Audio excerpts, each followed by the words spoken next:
Ben Franklin's World is a production of the Omohundro Institute, and production of this episode was made possible by a grant from the Roller Baltimore Foundation of Richmond, Virginia.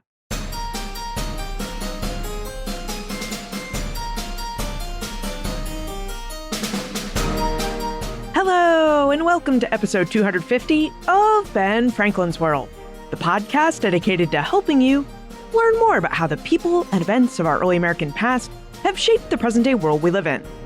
And I'm your host, Liz Covart. 2019 marks the 400th anniversary of two important events in American history.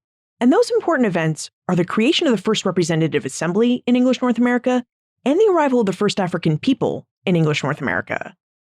So for this, our 250th episode of Ben Franklin's World, we're going to investigate why the Virginia 1619 anniversaries are important, why the creation of the first representative assembly, and why the arrival of the first African people in English North America matter, and how these events have impacted American history.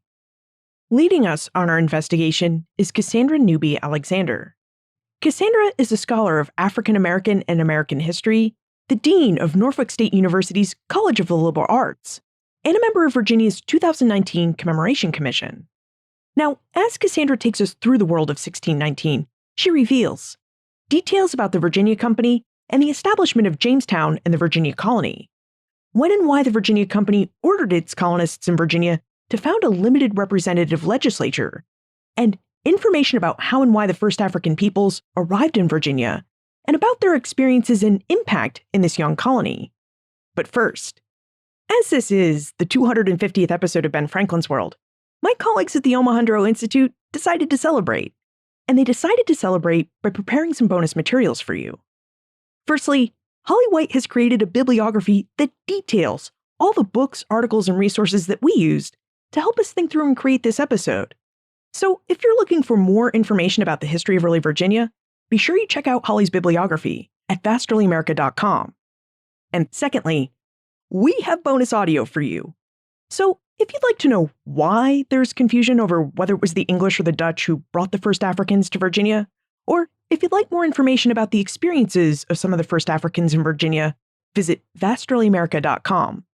I've also placed this bonus audio clip in our Ben Franklin's World app.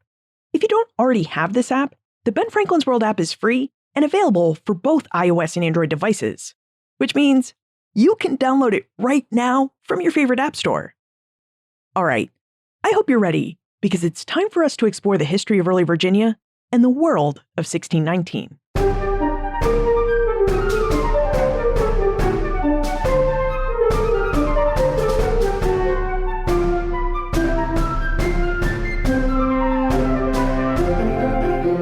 Our guest is the dean of the College of Liberal Arts at Norfolk State University. She's a scholar of African American and American history and a member of the 2019 Commemoration Commission, a commission created to mark the 400th anniversary of Virginia 1619. She's authored and co-authored several books, including An African American History of the Civil War in Hampton Roads and Virginia Waterways and the Underground Railroad. Plus, her current book project seeks to explore the efforts of Virginia's African American population to seek freedom and liberty from 1619 through Reconstruction. Welcome to Ben Franklin's World, Cassandra Newby Alexander. Thank you. Now, Virginia's 1619 commemoration marks the 400th anniversary of two events: the establishment of the first representative assembly and the arrival of the first Africans in English North America. Cassandra, I wonder if we could start our conversation with some context for these events. As English North America started with Jamestown, would you tell us a bit about the Virginia Company and how it came to establish a settlement on Jamestown Island in May 1607? Well, if we go back to the latter part of the 15th century, Spain and Portugal, early on, they were the same nation state when they gained their independence from the Moors after a series of battles. And then they became two separate entities and actually started competing with each other. And that's when the Pope made a decision, because he did not want his two primary Catholic countries to fight each other. There was the establishment of the Treaty of Tordesillas, and that essentially split the world in half. So Portugal could establish colonies, trading posts throughout the continent of Africa, since they had already established a beachhead in South America that was later known as Brazil, the Pope said, you can continue to expand in that area, but all other areas were under the domination of the Spanish. And so that was the world that England was competing with. And they were trying to punch a hole in this shield of domination by the Spanish and the Portuguese. And of course, not being a Catholic country by that time, they really had to find a way to undermine the system that was not going to be an obvious incursion by the English. So that was sort of the landscape going on at the time that the Jamestown colony was being formed. Spain had actually established some settlements in the region we call Virginia and North Carolina today. So when the English had scouted out Jamestown Island, they were happy that it was abandoned when they landed, and they were trying to hide from any passing Spanish ships. For those who don't know the landscape of Jamestown or that area of Virginia, you have to go into the Chesapeake Bay, and that's from the Atlantic Ocean. So it's about 7 miles from the opening of the Chesapeake Bay from the Atlantic Ocean all the way to the area we call Point Comfort, which is where Fort Monroe is. And then it's another, I think, 10 miles or more around that bend going up into the James River. That's where the Jamestown colony was placed. And so they were hoping to really hide from the Spanish.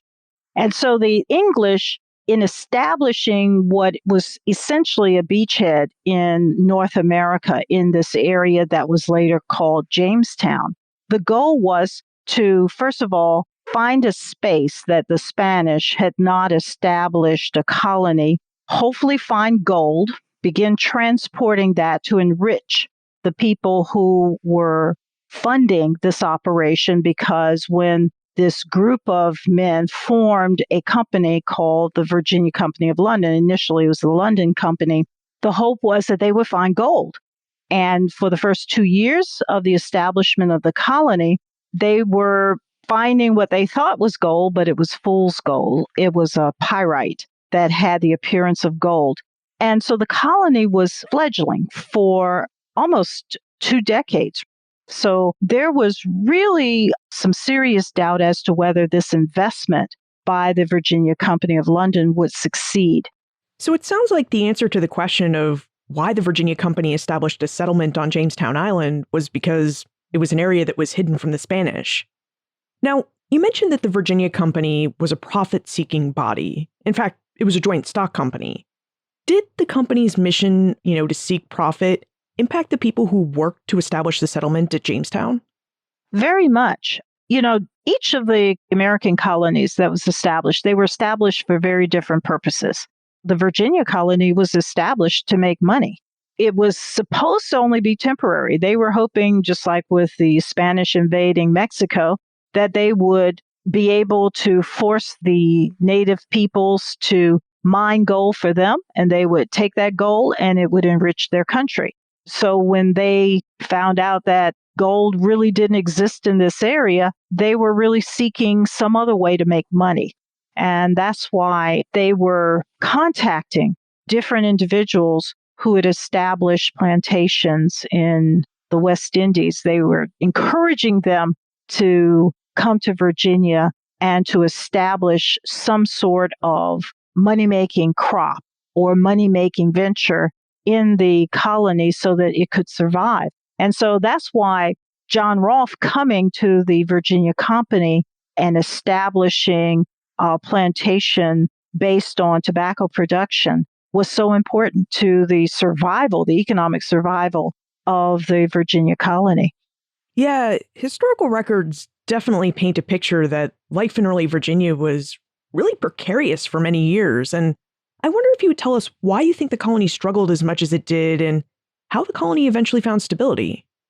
So if you came to the Jamestown colony, established it in 1607, the majority of people who came were gentlemen. And the definition of a gentleman is one who does not work for his money. his money works for him, meaning you were an investor and you pay people to do the work.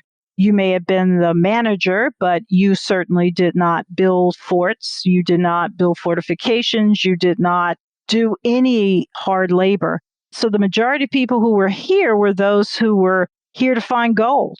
I don't know if they believed that it was going to be lying around and all they had to do was pick it up, but that was part of the problem. And the colony was about to die out and decay into anarchy because they were not doing those kinds of things that would sustain the colony. You had to build a fort. You had to plant crops. You had to sustain yourself. And they were simply depending upon the supplies coming from England. And hopefully they were going to depend upon the trade situation that they were trying to set up with the native populations. And you can imagine the native peoples were not too happy about trading food with them. And so when John Smith was brought in, he was given the authority by the Virginia Company, and he established the rule, if you don't work, you don't eat. So he finally got the Virginia Company up and running in terms of what was happening on the ground, and that continued. But it was somewhere around 1616 that the company put in place not only an indentured system where they clearly had rules governing people who would sign a contract. They would come in to work for a certain length of time. And after they fulfilled that length of time, they would be granted land, what would later be called a head rights system. And then you had those who were bonded who came in, and these were whites who were servants, but they didn't have a contract. And they had rules governing what would be the maximum time they would serve, and then afterwards they would be granted land so that they would not be a burden to society. So by the time the colony was really stabilized and they had a regular crop that was providing them with a booming economy, the company realized that more rules needed to be in place, that it couldn't simply be a governor with a captain to enforce the rules, that instead the colony was now ready to expand and to grow, and the colony needed to have a governing system in place that would also include a court system. And so that's really why, just in a nutshell, the company decided at that moment in time in 1619 to establish this limited legislative body, because they saw the future in the colony, that the colony now had the potential to grow and expand, and more people were desiring to come to the colony as servants with the hope of living long enough to serve out their time and to get land to also produce the tobacco so that they could become wealthy and prosperous.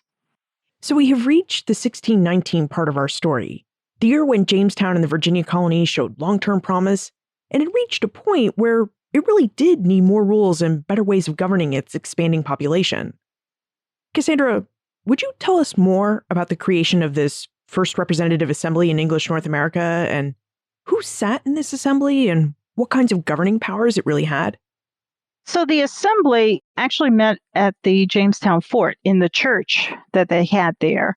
And these were all individuals who owned land, who had a title, who were wealthy. So they were all gentlemen from England. And once they were there in the colony, they had established their own wealth with large plantations with numerous workers, both free laborers as well as indentured laborers. And these individuals, I believe there were about 12 of them, they met together in the church, and they were given the authority by the company to begin establishing rules. And one of the first rules they established had to do with how they were going to measure value in the tobacco that was being produced. Because one of the first things you want to do if you're a country and you've got an economy is you want to establish the rules of measurement. So they were establishing what would be the standard for trade within the colony, because that really reflected wealth. So what's a hogshead? Now, of course, we already know that England had an idea of a hogshead, and that is when you cut the tobacco plant and it's a certain size with the leaves and so forth, that part of the plant is as big as a hog's head. And that would have a certain amount of value on the international market. But what kind of value would it have internally in the colony? And how would that be weighed? How would that be measured? And what kind of exchange system would you need to establish? Because the idea is that the colony would no longer be externally focused, producing crops and sending it abroad, but rather it would also be internally focused. So, how would these towns and hamlets begin to interact with each other? How would laws be enforced? How would rules come about? Who would create those rules? And how would they be enforced? And so it's at that point that this group of men established what we call a rule of law. But of course, the rule would benefit them. So they established that if you're going to be a representative, and later on, this body would be called the House of Burgesses, because each individual represented a realm. Eventually, we would call that a county, but they would represent that area. They were the wealthiest. They owned the largest amount of land. They had a certain amount of wealth, and they would be the ones making the rules. And so this kind of reflected what existed in England with the lords. The lords owned a certain amount of land, they had a certain amount of wealth, and they controlled the population in that area. And this body is the one that later, after it became the House of Burgesses by the 1660s, it would today is called the Virginia General Assembly. And so in these very, very early months and then later years of formation, they would also be responsible for setting up a court system that would take the laws and interpret them. If there were any violations to that law, they would mete out a sentencing process, and the legislative body would also create an enforcement arm and govern that enforcement arm. So this really was laying the foundations of what would become a nation. It's interesting. We talk about this first governing body as a representative legislature or assembly, and yet it really only seems to have included gentlemen. Absolutely. Because, it's only in America, and I'm going to go from just a Western point of view. So we're talking about just European society in general. It's only there that you really see this notion that only a handful of people should rule. Now, that's not to say that other societies did not set up a similar kind of system where only a handful of people can rule, but the realm that they ruled under and the rules governing that is very different depending on what society you're talking about. For example, in the Virginia area where the Powhatan Confederation existed, there was no such thing as a monarchy. You did not have ownership of land. The tribal unit or the empire had control of the land, but no individual owned the land, and you did not have an inheritable monarchy. So just because I'm the son or I'm the daughter of the current chief does not mean that once that chief dies, that I would become the ruler. There was no such thing in many of the Native American systems that would create that kind of inheritable power and wealth. But that did exist in England. It did exist in other countries throughout Europe. And so the English were trying to kind of create that kind of system in the American colonies as they were forming.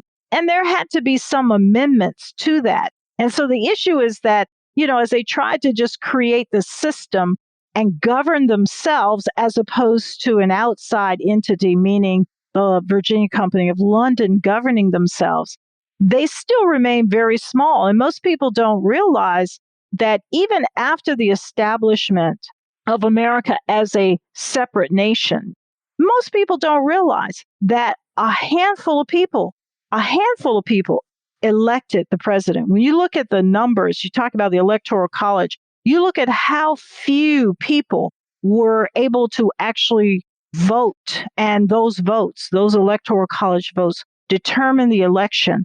Those numbers continued to be very, very small until we got into the latter part of the 19th century. And it's then that we begin to see what would emerge as a real, true representative democracy.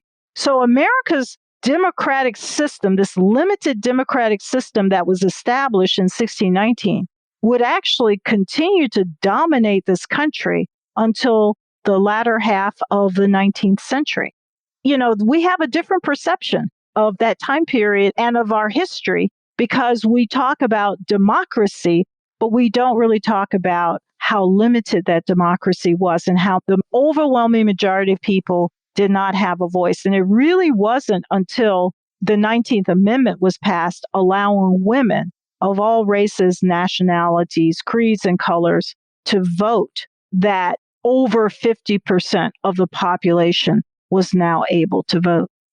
So it sounds like this first assembly had quite the influence on the development of American government. And now it's 2019 and we're 400 years removed from the creation of this first representative assembly. And I wonder, from this 400 years into the future vantage point, how do you think we should think about and view the historical significance of this 1619 representative assembly?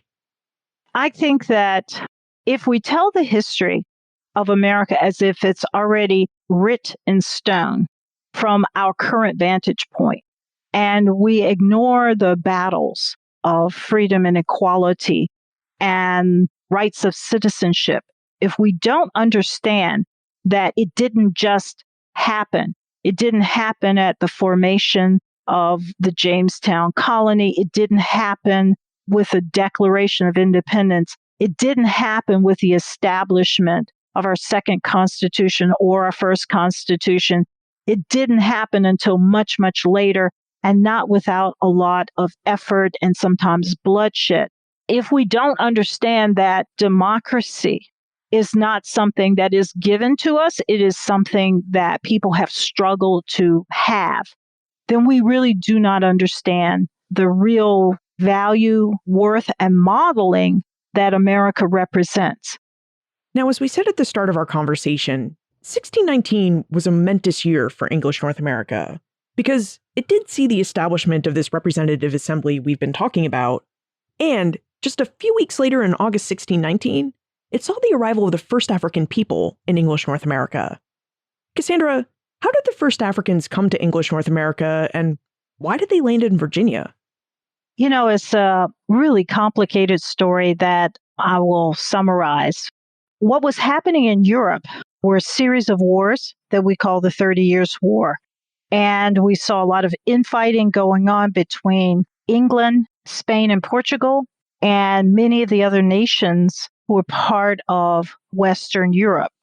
And they were fighting over control because Spain and Portugal had gone into the west coast of Africa.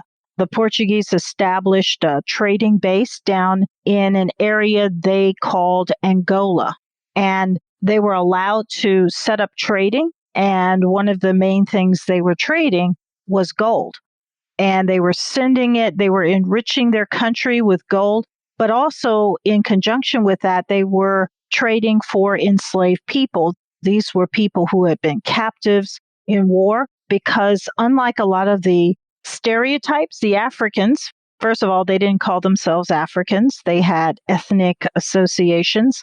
And you had this ethnic infighting going on within the continent of Africa in the same way that you had the same kind of ethnic infighting going on in Europe.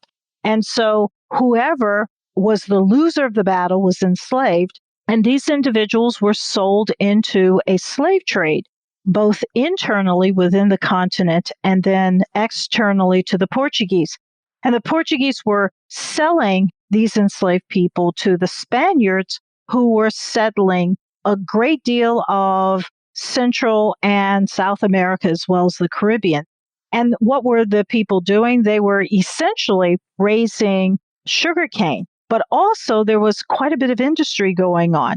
They were continuing to mine for gold and silver. they were also involved in a whole host of other industries. So it was a very big trade, and many of these other European countries wanted to get in on it. Well, England, and there were some English lords, were secretly funding ships, what we call privateers, and they were set to attack any of these Spanish or Portuguese vessels traveling the high seas. There was a situation that happened in 1619 in which the governor of the Angolan colony contracted out with a group of mercenaries to actually wage war for the purpose of kidnapping people and selling them into slavery. And they were waging war against one of the main kingdoms in that region called the Kingdom of Ndongo. It was known for being very wealthy in terms of gold. So they went into those cities in Ndongo and seized hundreds of people. And they marched them to the Angolan port and loaded 350 of those individuals onto a ship called the San Juan Bautista. That ship left in early 1619 on its way to its main port in Veracruz, Mexico. On the way there were a number of people who were ill or who died aboard the ship. So they offloaded about 100 people in Jamaica and continued on the trip. And it was in that period between stopping in Jamaica and going to Veracruz that two English privateers, the White Lion and the Treasurer was actually owned by the Virginia Company of London. Those two ships attacked the San Juan Bautista and took a number of enslaved people off of that ship and then set sail for the Virginia colony. And according to John Rolfe went to Point Comfort, which is where Fort Monroe is located. He went with Captain William Pierce, who was also living in the colony, and it's there that they met the ship, first the White Lion, and there were, according to John Rolfe's notes, 20 and odd Negroes who were offloaded or who arrived at Point Comfort. And those individuals were distributed throughout the colonies. Some people purchased them, and some people, like the governors, for example, was simply given a certain number of individuals. And then about 3 or 4 days later, the other ship, because for whatever reason the two ships were separated, that other ship arrived. And new research has found that 3 or 4 people were offloaded there and were also distributed. And one of those people, the name was Angelo in the records. Angelo is a Portuguese name that can mean either masculine or feminine. And in this case, it was a feminine reference, which is why they also refer to her as Angela. She was given to Captain William Pierce. And there's currently an archaeological dig on that site where he lived, hoping to find her remains and hoping to make some sense out of the life that this particular woman lived. And so that's how and why the first Africans were forcefully brought here to the Virginia colony. Cassandra, it sounds like you've seen a lot of the different historical records and archaeological artifacts that we have that are related to these first 20 Africans in English North America. So, given everything that you've seen, do the records say anything about how the first Africans experienced and contributed to early English society? Do they say anything at all about the Africans' impact in Virginia? Many of the records are either scattered or just brief references, but we do know that very quickly there were actually a few more African women than African men in the colony. By the 1625 census, we would see 17 women and 15 men who were Africans living in the colony. They were in the main households. We can see in the records they were involved in the tobacco industry. Tobacco was the driving economic force in Virginia. One of the things that accompanied the tobacco production was the production of pipes. And the Africans in West Africa already had a specific technique that they used in carving out these pipes. And those pipes became a very important selling item in England and actually throughout Europe. And so we know that they were involved in that particular industry. We know, for example, that the English were not involved too much in flatboat trading, but many of the West Africans were. In fact, as we get more into the 18th century and you start to see more West Africans as opposed to West Central Africans being forcefully brought into the colony as well as into other American colonies, they would really be a part of helping to develop this flatboat trading.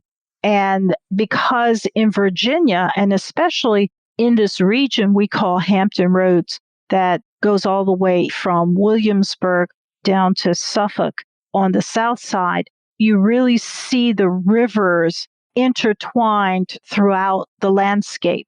And so the native peoples, they use the rivers as their waterways, and so did the English, but they were not accustomed to using the waterways in the same way the Indians were, nor were they used to using them in the way that the West Africans were.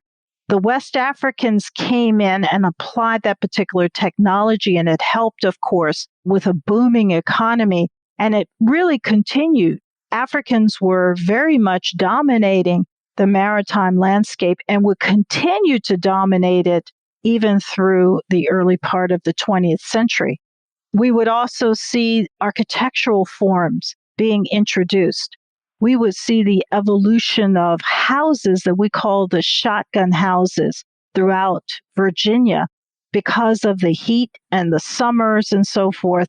These houses, unlike the English houses that were compartmentalized to help hold heat, you didn't want to hold heat in Virginia. You wanted a breezeway.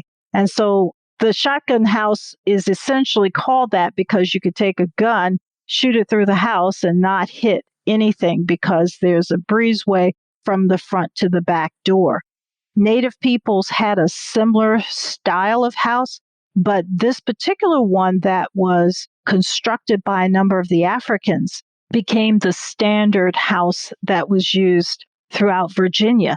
And so we would see just in those things that I mentioned, the architecture, we would see it in the trading, we would see it in the industries that were here that Africans were involved. But lastly, we would also see a tremendous impact in the religious expression and the culinary arts, because Africans were taking their understanding of foods and they were adapting that understanding and those practices to this new landscape.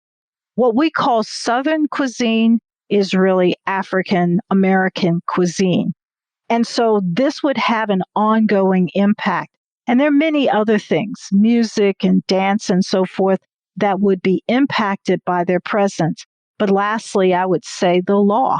We would see the emergence of a racialized legal system, first through the courts and then through laws that were passed that would demarcate people of African descent as the other. And this still has a role, a significant role in our laws and our practices today. I very much want us to talk about the emergence of laws and racialized laws in Virginia. But first, I think it would really help us to talk about labor and labor classes. Earlier, we discussed how the Virginia Company stabilized Jamestown, in part by introducing systems of white indentured and bonded labor. But in 1619, we now have the introduction of the first Africans. And there seems to be a debate among historians about whether the English considered these first Africans as enslaved people or whether they considered them to be indentured servants. So would you tell us about this debate, why historians are having it, and why these distinctions in labor classification matter? I think it's because of the silences in the records. The records do not say that they were enslaved. It calls them servants. But then you would see practices that suggested that they were not being treated the same way as the white servants. That's where the questions and the debates among historians have emerged. You would also see a silence in terms of the law. The law did not talk about slavery. In fact, Massachusetts passed a law establishing slavery at least a couple of decades before Virginia. It wouldn't be until the 1660s that Virginia would say all incoming Africans would be enslaved. And it wouldn't be until the 1670s that a slave law or series of laws called the Slave Code would be established. But that does not mean that they weren't enslaved prior to that time. And so historians are really asking questions, what was the status of these first Africans who were brought here? Well, they weren't indentured. Indentured meant that they negotiated a contract for their service. So there was no contract. There are also questions about, there were some white servants who didn't have a contract as well. What was their status? Well, their status was unknown. And so the issue was, were they held in bondage in perpetuity? No, they weren't. Why? Because the English law said that you cannot enslave a Christian.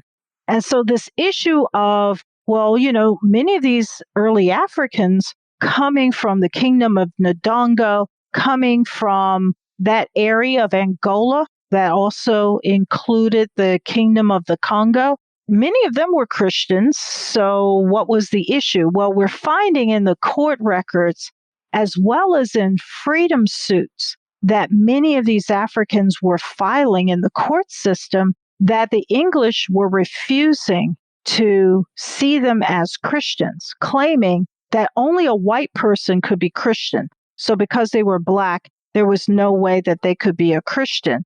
And so you would see this sort of nebulous status. And some historians have argued, the practice of slavery was there, so of course they treated them as enslaved people. I'm not ready to go there. I think that's a bridge too far.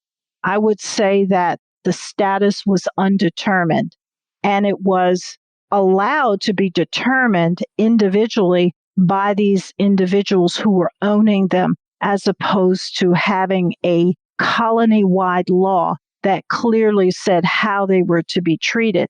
And certainly, there are some legal situations that bear that out. For example, the famous one is the John Punch case. I believe it was in 1639, in which John Punch was an African who ran away with two indentured servants. When they were caught, the two white indentured servants were whipped and they were given additional years of servitude. John Punch was whipped, but his punishment was servitude for life.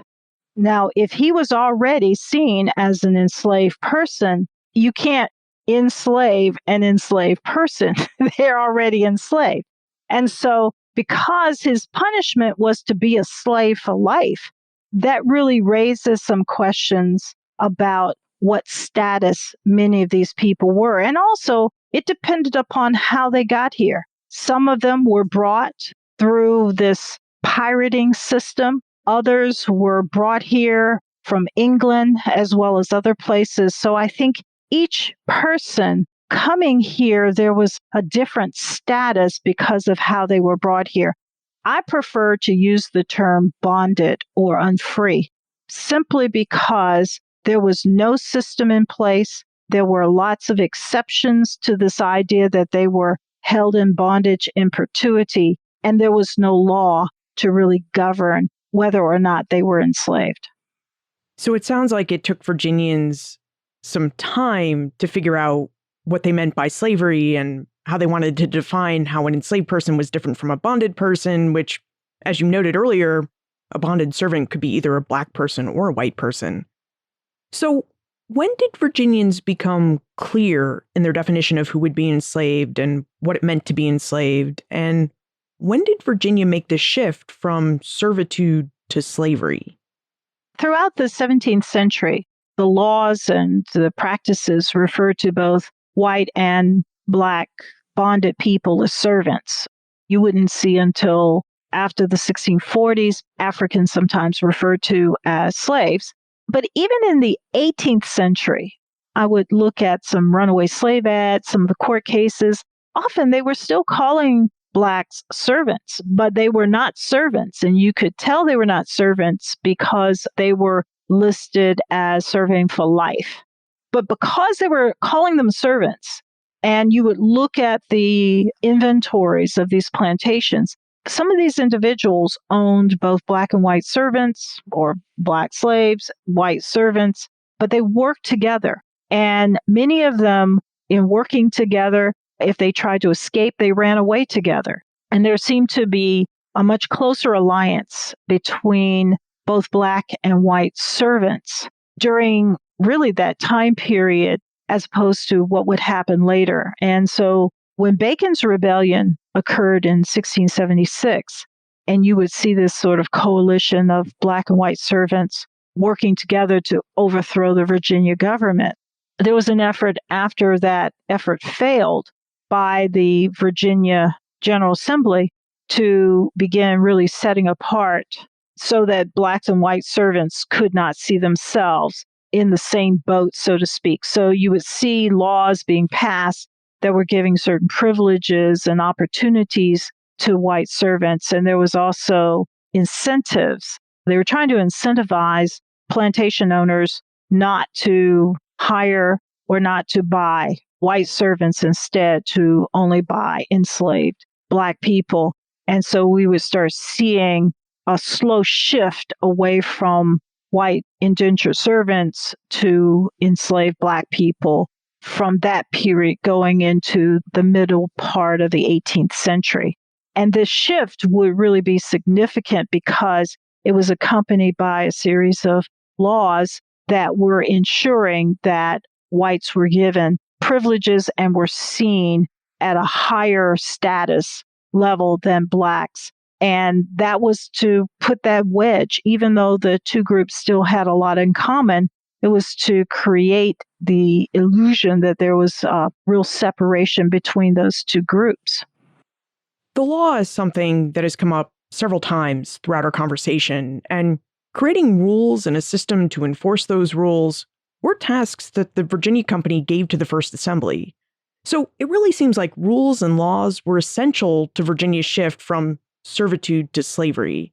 So why don't we take a moment to talk about our episode sponsor, and then we'll come back and explore links between Virginians' ideas about servitude, race, and the law. As our exploration has been revealing, 1619 was a momentous year. It saw the creation of the first representative assembly and the arrival of the first Africans in English North America. And these have been really important events, not only for Virginia, but also for the United States. Now, to commemorate these two milestones, and to explore how history has entwined with them over the last 400 years, the Commonwealth of Virginia founded the American Evolution Project. This project has hosted and sponsored exhibits, tours, and lectures throughout Virginia, and it'll continue to sponsor these events through the rest of the year. It's also sponsored a book. As part of the American Evolution Project, the Omohundro Institute has published Virginia 1619, Slavery and Freedom in the Making of English America. Now, this edited volume contains essays from 13 different scholars, and all the essays explore ways that slavery and freedom were born together in the quest to build a lasting colony in Virginia. Now, as a Ben Franklin's World listener, you can enjoy Virginia 1619 at a 40% discount. Just visit benfranklinsworld.com/1619 and use promo code 01BFW. Again, to enjoy a 40% discount off the cover price of Virginia 1619, visit benfranklinsworld.com/1619 and use promo code 01BFW. Cassandra, it seems like rules and laws were essential to Virginia's shift from servitude to slavery. So, would you tell us about the links between Virginians' ideas about servitude, race, and the law, and how all those ideas became intertwined and encoded into Virginia's society and legal system? People who come from other areas don't divest themselves of their culture or their prejudices. And so many of the people who were coming to the Jamestown/Virginia colony came here with their particular ideas about other people. And it seems that the English people especially were quite familiar with the transatlantic slave trade. Many of them had heard or read these accounts by other Europeans that depicted some of the Africans as inferior or as savages or barbarians. And so many of them came with preconceived ideas. In addition to that, you had still a lot of ethnic groups. England was certainly one of them who labeled other people, even in Europe, as somehow inferior to them. So they came here with those preconceived ideas, and those ideas really helped to frame the rulings. For example, there's the Elizabeth Key case, in which she was the child of an Englishman and an African woman. She was also a baptized Christian, but she had been held in bondage for 20 years, and she had filed a freedom suit asking that she be freed based on the fact that she was not only a Christian, but she was also a mulatto. And the courts ruled that she should be free primarily because her father was an Englishman of high standing. But then a short while after that decision was made, that's when the legislature passed a law saying that regardless of whether an African may be a Christian, that will not change their status. So, in other words, they can be a Christian, they can claim to be a Christian, they can be baptized, but they will continue to be enslaved because the law of not enslaving a Christian only applied to white people. And so it seems that from the beginning, those notions, those racialized ideas really began to make their way into how people were treated and later on into how court cases were decided and how laws were written. Could you give us another example or two of how early English ideas about race and the inferiority of Black people informed early English laws and the workings of its legal system? Sure. So in the 1640s, we would see laws passed making African women tithable. This is a tax that you would pay. In order to be viewed as tithable, you had to be seen as a laborer, as someone who was contributing to society. And in the English mind, only men were tithable. But even in the 1640s, they made sure they made Black women tithable. So they were not seeing them as women, they were seeing them as laborers. And they actually passed two laws just because there was a little confusion, apparently, because they put in the second law just to keep anybody from being confused. This is what we meant. Black people, I mean, they were using terms such as Negroes. Both men and women are tithable. So in the law, they specifically were saying that Black men and women were to be treated equally as laborers. Very different from the way that they were treating white women and white men. And then a short while after that, there was another law passed saying that the status of the child would follow that of Black women only. But for English women, the status of the child would continue to follow that of the man. So even when Africans were making up 2% of the colony's population, those laws were being passed to ensure that they would hold a very different status and would follow a very different practice than what would be there for English people, especially English women. So there was intentionality in creating a system, whether it was economic, social, religious, whatever, but creating a system that would demarcate Blacks as the other, as these laws that would provide citizenship, that would provide rights and privileges would not be applied to people of African descent. Yeah, laws are intentional. They're created to serve a specific purpose. And if you think about it, they often take a lot of time and effort to create and pass. So when we think about these slave laws that we've been discussing, what was their purpose and who benefited from creating the laws that defined slavery and separated whites from Blacks economically and socially? So we would see between the 1660s and 1680s a series of laws that would give whites the ability, if they owned a person of African descent, they would put into the law that if you killed that person, you were not guilty of murder because they were now making that individual equal to property. That was not the case with white servants, but that became part of the law. You had other laws put in place that would later be known as the slave laws or the slave codes, where they would detail out what a slaveholder could do and what they were not liable for. And they could also get compensation if somebody accidentally harmed or killed that individual who was enslaved. There was no punishment for killing the person. There was only compensation given to the owner for the loss of that individual's labor or the loss of that individual's life. So this began to provide a sense of entitlement to whites that only their rights mattered, only the law of murder or abuse was applied to them, not applied to people of African descent, that they had a right to do certain things to Black people. They could act any kind of way with impunity, as opposed to feeling as if they had to treat people, these Africans and African descendants, as human beings. And so this creates a cultural set of assumptions that were fully in place by the end of the 17th century throughout all of the American colonies.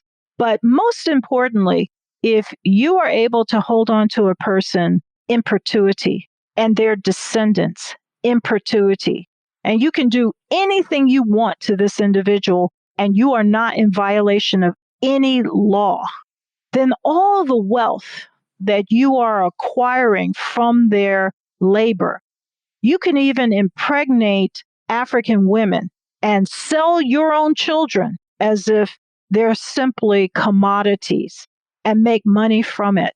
You are then accruing wealth that is inheritable, and you are depriving people, even if they get their freedom. In addition to the slave codes, always at the end of the slave codes, you had codes that govern what free Blacks could and could not do. So they were limited not only to what kinds of occupations they could have, but pay, and as well as whether they could own a gun, whether they could own property, where they could own property, et cetera, et cetera. So you're making sure that even those who became free would be limited and could not accrue wealth and pass that wealth on to their children while you could. And so this system that was put in place in the 17th century, we would continue to see even up to now. And I don't mean in terms of slavery, but I do mean in terms of inequality. So what has the legacy of the Virginia slave laws been? Did the Virginia Assembly and its slave laws inspire how other representative assemblies in English North America approached race and slavery? I would say very definitely it did, although Massachusetts, they passed slave laws a couple of decades before Virginia did. I like to say that it is important to understand these early years because the foundation of our nation, brick by brick, was laid during these early years, these early decades, starting here in Virginia and also including the Massachusetts colony. Because these laws, these practices were racialized from the beginning, this would be embedded into the very culture and fabric of American society and its legalized history. And so, in order to deconstruct that, in order to reach a point of equality, you first have to do a deep dive into the very fabric of our legal system to remove all the underpinnings of this racial divide that was a part of the very fabric of our legal society in order to actually create a more equal society. And we haven't done that as a nation. And to make it worse, we also popularized this notion of equality for everyone, that the colony was there for opportunity. It created opportunity for a lot of English people and even some non-English people from Europe, but it created the opposite for people of African and Native descent. And I think it's time, after 400 years, that America comes to grips with its true roots and foundations and begin to look at our past differently. Because in order for us to have perspective now and to see how far we've come, we have to be honest about where we came from. Speaking of this 400-year anniversary, we noted at the beginning of our conversation that 400 years ago, in 1619, Virginia instituted the first representative assembly in English North America. And then a few weeks after that, the first African people arrived in the colony. Cassandra, was this a coincidence? Were there connections between the formation of the first representative assembly, the representatives who served in it, and the arrival of the first Africans? You know, in history, there are no coincidences. I say that history is filled with irony, that this body of people who started pretty much a little over a month before the first arrival would be that same body that would begin to help define the institution of slavery in America, that they would be the benefactors of those who arrived and their labor. I just think history has a sense of irony. And that's why it's so important for us to look at this time period and to see those two events as very much connected to the other. The other thing is that some of these individuals were connected with the Virginia Company of London. And the Virginia Company of London was involved with helping to raid these Spanish and Portuguese ships to bring Africans to the colonies. So we cannot forget that there was some sort of connection through their associations and investments globally. And what do you think it means to the African American community today that Virginia is working to recognize the history of the first Africans and the roles they played in the founding of American culture during this quadricentennial commemoration? I think it is critical for all Americans to understand that what you've really been taught about the foundations of American society is not really the reality of the foundations of American society. That it is not just a transplant of English society and culture and laws and systems. Rather, this was a very messy time period. And by messy, I mean that no one came with a plan. They were making it up as they went along. But you did have people who did have power over the vast majority of the others. And they wanted to put in place laws that would make those privileges inheritable and ongoing. And it is important, I believe, for every American to understand that story in American history, not the myth making that we have been taught. I'd like to see this commemoration begin to change the narrative so that we takes on a different definition and our narrative comes from a very different lens, so that we understand, for example, that the emerging American culture was not just from England. You had tremendous influences from the native cultures as well as from the various African cultures. And that it's those cultures and the existence of the people in society who were not European that helped to frame not just our culture, but also our political system. And we must understand that as we look from 2019 moving forward into our future. And as we look at our future, there are a lot of special anniversary commemorations taking place now and in the years to come across the United States. For example, we have 1619 this year in Virginia. Next year, we have the quadricentennial of 1620 in Massachusetts. And of course, There is the ongoing 250th anniversary of the American Revolution, and I know I've just mentioned a few prominent examples from early America. And I do wonder about commemoration of these anniversaries. Because if you think about it, when we focus on commemorating an anniversary, it really narrows our focus to specific people and events, and in doing that, we exclude other people and events. So I wonder if you would tell us why you think we commemorate and emphasize historical anniversaries, and whether you think we should remember and commemorate historical anniversaries. I think that anniversaries should work two ways. Some should be commemorated and some should be celebrated. One of the things that we should never lose sight of is our past, because our past informs and in some cases directs our present and our future. And so we want to avoid ever being in an Orwellian world in which our past is only what I tell you right now, as opposed to what actually happened. And so these commemorations are really designed as a moment for us to remember, to reflect, and to assess whether our interpretation of that event is actually correct. And in this case, we're finding that with historians doing a deep dive once again into old records that have been long forgotten or lost in the shuffle, that we have had an inaccurate interpretation of that period in American history that we must now correct. And we must also put all efforts into uncovering who these people were who helped to build America, to build the colony of Virginia at its most critical period. While Virginia started in 1607 with the Jamestown Fort, there was actually no clear evidence that that colony would succeed and continue until 1619.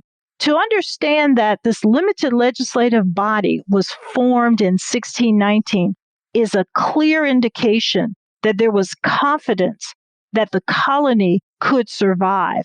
And then for a little over a month later, the arrival of these first Africans to the colony that now is going to survive. And that means that everything that's being done at that particular time would be foundational, and everything laid and the kinds of culture would be created really at that moment.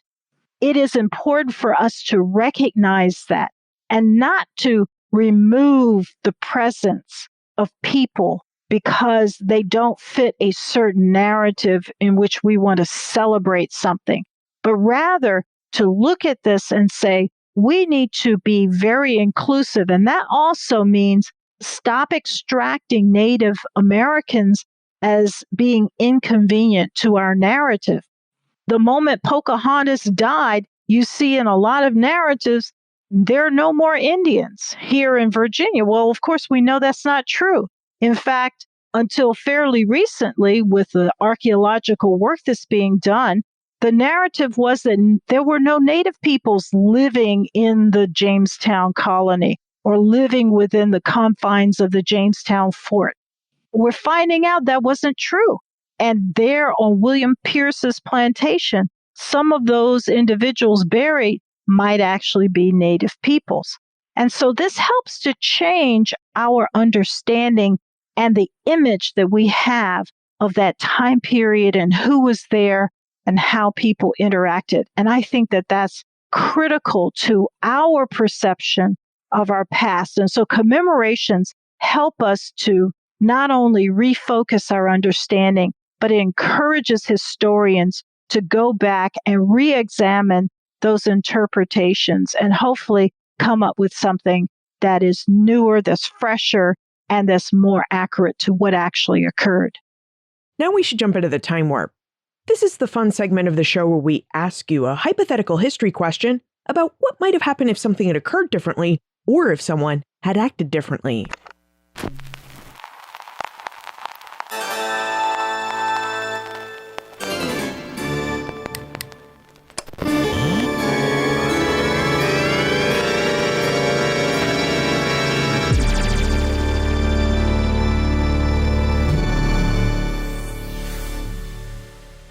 opinion, what if Virginia had never passed racialized slave laws in the 17th century?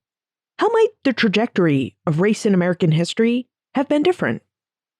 Wow, that is a challenging question. I don't know if our understanding of democracy would have been the same. With every horrible thing, there sometimes can be, in the long run, a positive outcome. The struggles that people go through sometimes build strength, but it also produces a lot of pain and lingering negative effects. And our system of slavery that lasted a very long time and was extended into the latter part of the 20th century through segregation is one of those legacies that still will take a long time for us to overcome. And had that not been there, then when we look at the trajectory of American history and society, it would have been very different. For example, during the American Revolution, when we had the British, starting with Governor Lord Dunmore from Virginia, offering freedom in exchange for the support by the African and African Americans against the American forces, and many of them did serve with the British. If that hadn't existed, if there had not been slavery or some form of bondage and discrimination, the war would have had perhaps a different outcome, in part also because the British were trying to stem some of the tide of the transatlantic slave trade, and the Americans were furious that the British were doing that.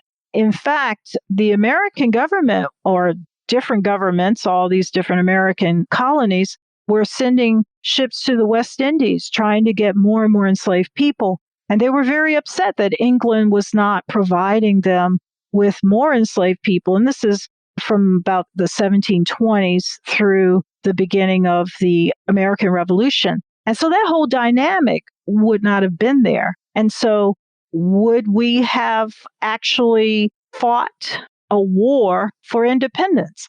I'm not really sure. And so that one element could have impacted every aspect of our nation's trajectory. I think it's an interesting what if, but I think everything would have been different. There would not have been anything that would have been the same. So, Cassandra, what about your research? What are you researching and writing about? I just completed another article looking at the Underground Railroad and Hampton Roads. Virginia had the largest number of people seeking freedom through the Underground Railroad, especially in the antebellum period. Virginia was the largest colony throughout the entire period of the colonial years. It was the second largest state in terms of population in the country, and it was the largest in terms of people of African descent, and continued to be the largest until close to the beginning of the 20th century. And so looking at Hampton Roads in particular, which it was the second largest departure point on the Underground Railroad, I'm sort of challenging some of the arguments that were made by historians in the past about the types of people who escaped through the Underground Railroad, and looking at, well, what happened to some of the people? We know they escaped, but what happened later on in their lives? And I've uncovered some incredible stories. So I'm interested in debunking some of the myths that seem to really paint African American men in a negative light, that somehow they just left their families because it was all about them, and their families were left to fend for themselves. And there were many more complicated reasons why some of these men left on their own. And talking about that and really recasting the story from a very different perspective. That sounds fantastic. Do you know where your essay will be published? This particular article will be published in a book entitled Sailing to Freedom. And I hear you have a summit coming up. Would you tell us about it and how we can get in contact with you if we have more questions about Virginia's 1619 anniversary? At Norfolk State University, we are going to be hosting a 1619 Making of America Summit.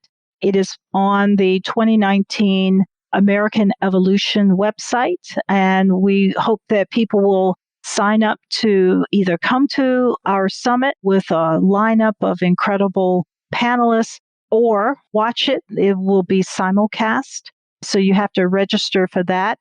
But also at Norfolk State University, as a professor of history and dean of the college, we have a website where we are talking a lot about these topics and these important research areas that we're coming up with. And so we're actually about to launch a new section on our college website that not only focuses on a new initiative that we have, the Center for African American Public Policy, but also our Film and Humanities Institute, where we are taking these stories that we've researched and we're linking videos and research projects, digital humanities initiatives, and other things to that website so that people can learn a lot more about these fascinating topics that have been out there, but only now people are researching. Cassandra Newby Alexander, thank you for joining us and for helping us better understand the world of 1619 and Virginia's commemoration of it. Thank you so much for the opportunity to talk to you about this. Historical commemorations are important. They remind us that history tells us who we are and how we came to be who we are. They also provide us with opportunities to explore how history is an iterative process. The past happened, but history is made. Each generation makes and creates histories. They do this work by looking at past events, going into the historical record, and by viewing the facts of what happened within the lens of their own time. This is important work because, again, history tells us who we are and how we came to be who we are. So it's only natural that each generation looks at its own present and attempts to trace how they came to it by looking at the past for clues. Now, historians undertake this important work of looking for and at historical facts with objectivity. But no matter how objective historians try to be, their objectivity is always colored by the context of their present. No matter how hard we try, none of us will know exactly what a past we didn't live in was really like. I do think historians can get us close to what the past was like with their research, but as frustrating as it is, we'll never arrive at exact answers. And I think that's okay, because a good work of history will tell you just as much about the past as it will about the time period the historian created it in. Which means that, collectively, we can use all works of history to chart how society has thought about the past and how those thoughts have changed or remained the same over time. And it's this ability to chart change and continuity over time that really tells us who we are and how we came to be who we are. Now, in terms of the important events that took place in Virginia in 1619, those events being the creation of the first limited representative legislature and the arrival of the first Africans in English North America, these events are connected, and we should view them as connected. As Cassandra noted, it wasn't a coincidence that the representatives who sat in the first limited legislature were also the men who established the first laws in English North America and the men who owned the first Africans. Nor was it a coincidence that the court and legal system created by the first limited legislature served as the foundation for the legalization of slavery. Now, it wasn't a coincidence because the men in the first limited legislature had power and wealth.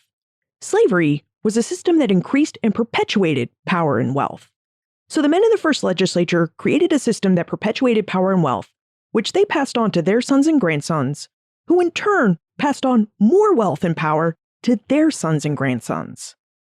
Now, I know the histories of power and slavery are uncomfortable for most of us, and they're uncomfortable because they are messy histories about inequality. In 1776, Thomas Jefferson in the Second Continental Congress listed reasons and 27 grievances for why Americans must form an independent nation apart from Great Britain. And among the reasons the founders provided was that Americans hold these truths to be self-evident that all men are created equal, that they are endowed by their Creator with certain unalienable rights, that among these are life, liberty, and the pursuit of happiness. Now, as we know from our conversations with other scholars in previous episodes, every generation has interpreted these words from the Declaration of Independence differently. But what we can agree on is that this notion that all men are created equal set forth equality as one of the founding principles of the United States. And yet, the events of 1619 reveal that this major foundation of the United States, equality, was set atop a much earlier foundation of power and inequality. Which is why, when we look at the history of the United States, we almost always see events, actions, and ideas filled with the conflict and tension between equality and inequality. Equality and inequality are oppositional ideas, and yet both serve as foundations of the United States. And that's the real power of this quadricentennial anniversary of 1619, isn't it? The commemoration of 1619 provides us with a moment to pause, see, and trace how every generation of Americans has struggled with the inequality that lays within their ideas and values of equality. You'll find more information about Cassandra, her scholarship, as well as links to events and resources about the Virginia 1619 commemoration on the show notes page, benfranklinsworld.com/250. Don't forget, we have bonus materials for this episode. You'll find a list of additional resources and bonus audio about the world of 1619 at fastearlyamerica.com. Production assistance for this episode and for this podcast comes from the Omohundro Institute's Digital Projects team: Joseph Edelman, Martha Howard, Emily Sneff, Holly White, and Karen Wolf. Breakmaster Cylinder composed our custom theme music. Finally, what do you think about historical anniversaries and commemorations? Do you think we should commemorate historical anniversaries like the quadricentennial of 1619, even if it means we might narrow our focus so much that we miss what was happening in the lives, actions, and events of other people? I know this is a big question, and I'm curious what you think about it, so let me know. Liz at benfranklinsworld.com.